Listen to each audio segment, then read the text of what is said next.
Well, I want to do a video about my '84 old Sierra convertible. It has quite a history to it, I'm sure. I've read there were approximately 100 of these made in '84. Don't know how many for other years, but definitely low production. And I came about this car by chance. A mutual friend online heard about somebody who was going to scrap it. They were going to sell these custom wheels and scrap the car because it wasn't running, and some entity had told them they had to get it off their property or get it running. And so to make a long story short, I have no idea who those people are backing in there. Make a long story short, I dollied it back from Central Florida behind my '84 Century, the little beige car there. And the story I was told, the previous owner had been in their family since it was new, and he had something go wrong with the engine. It started knocking, and he purchased all the parts to fix it. And there's a new crankshaft, so I'll get a close-up of that. That's the condition that crankshaft was in when I found it in the trunk of the car. There was also a complete bearing set, all green and corroded, and gasket set. This stuff, that is like termite residue, where the boxes and paperwork and everything with the parts was eaten up by insects. So I don't know how long it sat there, but there was an intention to repair it, but it never got done. So as you can imagine, the car is in desperate need of a restoration, but all I had to pay for was the custom wheels. The car was actually given to me for purchasing the wheels. The owner was going to scrap it. So it's a big project, big restoration project. I'm fully aware of that. Never owned a convertible before. But I worked at a car shop where we dealt with convertibles. I know that the mechanism in the top, you're better off having to rebuild the transmission than to fix that top from a financial standpoint. But the 3.0 Buick V6 is definitely very sick and on its last legs. The fuel tank in the car is rusted out. The 3.0 had an electric in-tank fuel pump, which doesn't work, so I've installed this underhood fuel cell. There's an electric pump down here delivering fuel to the carburetor through this tube. It has about a 1 gallon capacity, but it does keep the car mobile. A lot of y'all know that I've got too many projects going on, and one of my personal philosophies is that if the car can run, I'm not going to down it until I'm ready to completely go through it and get it going again. In other words, I'm not going to take the engine out and tear it down and then rebuild it over a long time and then let the car sit here where it can't move. Because for today, I don't know if you can see the wiring, but my antenna on the roof from my radio went out. I've got to set up a ladder in here and get to that, and I can't do it with the car here.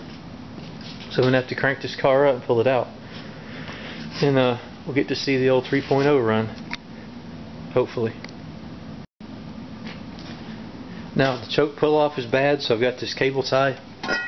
As soon as I get it started and it starts to run a little bit rich, I'll put the cable tie on the choke pull off, keep it from flooding out the engine. But see if she's going to start. Hasn't been run in quite some time. Like I said, the engine is severely damaged, and I don't want to blow it up, but I want to keep it where it can run if needed. Alright. Check engine lights on, I wonder why.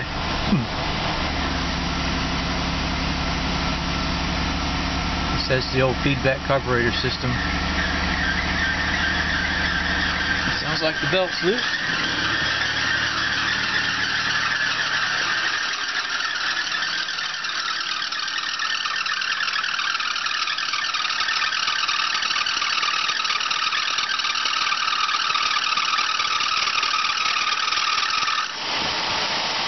Take the load off by unplugging the alternator so the belt won't burn up.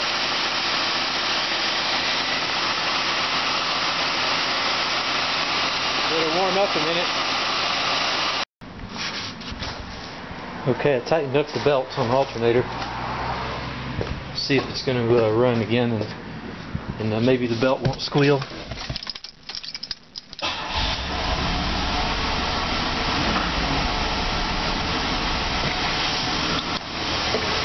That sounds a little better.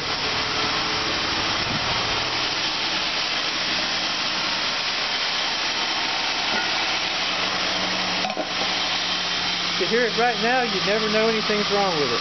But trust me, once it warms up, it really sounds bad.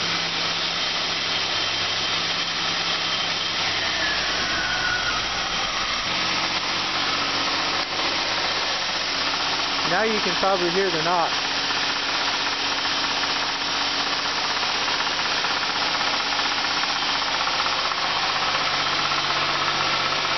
That right there is what you do not want to hear from your car.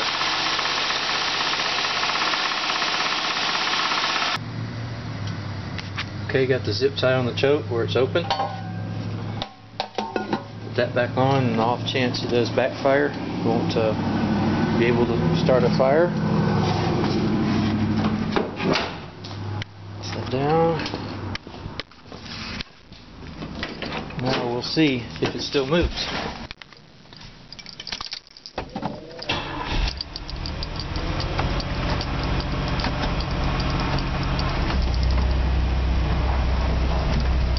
Yay, it moves. You know what? The heater works. What do you know?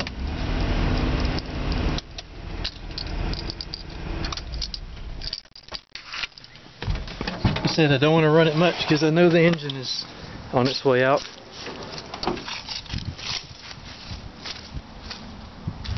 As you can see, she's definitely a project in every aspect of the word. Well, I just got her shipped up to third, and then I think my camera lost the video. The battery compartment popped open. So we'll shift up again on the way back to the barn. There we go, third gear. Wheels are a little bit rough. Turn back in here. Down this driveway next to my barn. This our neighbors down here aren't here anymore. They had some kind of family concern and ended up having to move. So my home is right over that way through the woods. This one's available. So hope the next people that move in here are good. The last family had 8 or 9 kids, I think, a big family. They were always had some activity going on.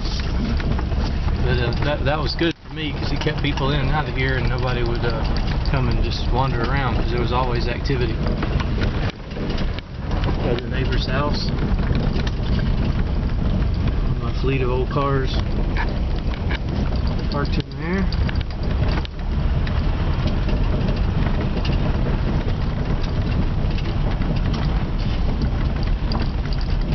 Alright. So she's running.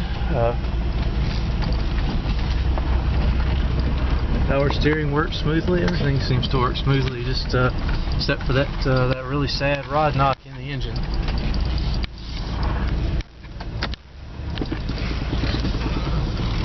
Try to park it back in the barn where it was.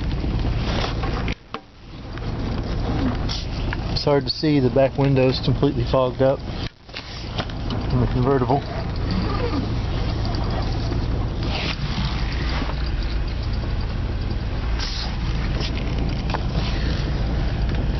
I'm going to have to put the camera down and back it in there, but I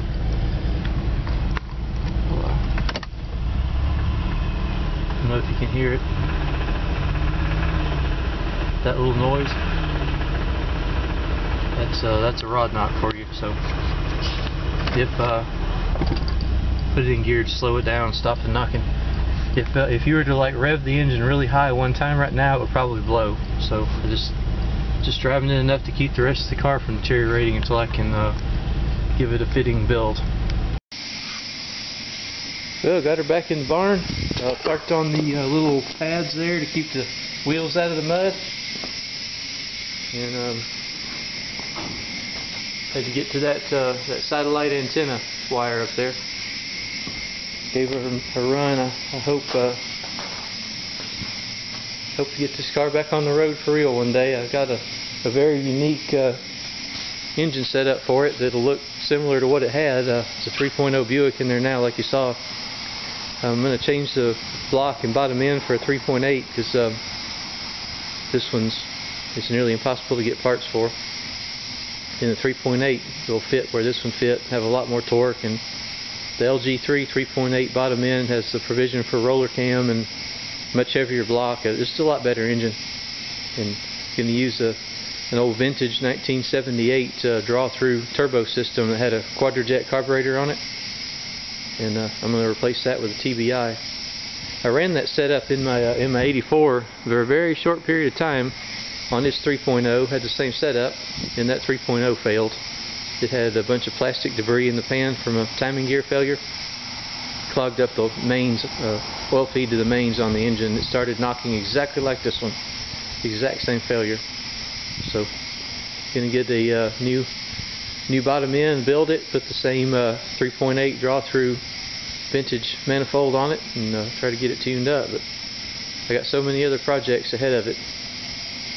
So it'll happen. Good Lord willing, I stay around long enough, it's gonna happen.